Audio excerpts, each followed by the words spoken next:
All right, so we are going to be looking at, let me go ahead and move over here for a second. We are going to be looking at lots of things today because we're going to first try to figure out like what is a standard unit measure? Like why do we use a ruler? And then we're going to figure out once we've done that, we're going to use that information to actually help us practice measuring with rulers. Okay, and so first we're going to be talking about a book that we're going to read. Okay, so we're going to talk about what is a standard unit of length and why do we need one. So we will read this book to find out what a standard unit is and the reason we need to use one. And as we read, it says, how does this story help you understand the reason?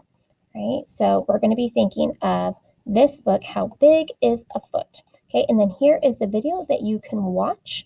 Okay, and this video is talking about how the queen wants a bed, okay, and that they can't figure out how to make the bed fit her because everybody who tries to measure it is using a different measurement, okay, because back in the old days, we used to have, before they had standard units, they would try to use things like a foot or a hand or like the size of your thumb, right? But everybody's a little bit different. Even like the width of your arms, right? The width of my arms is going to be different than maybe the width of your arms. I might be shorter, you might be taller, you might be shorter, I might be taller, right? So the length of our hands from one fingertip to the other might be different for me than it is for you.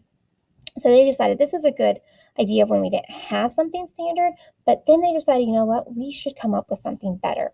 And that's when they came up with the ruler. Okay, and they've used inches and centimeters, okay, because like he would say this is 1 thumb wide, but she would say, no, it's 2 of her thumbs.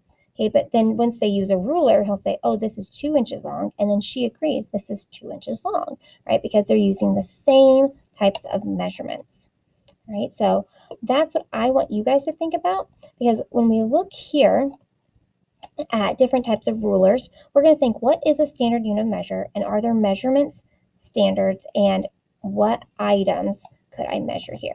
So let's look at this page right here. Okay, I have these questions here and I would like for you to answer some of them, to think about like which rulers could you use. So here I'm just going to kind of think like, what is the standard unit? So I remember that that means that every time it's going to be the same.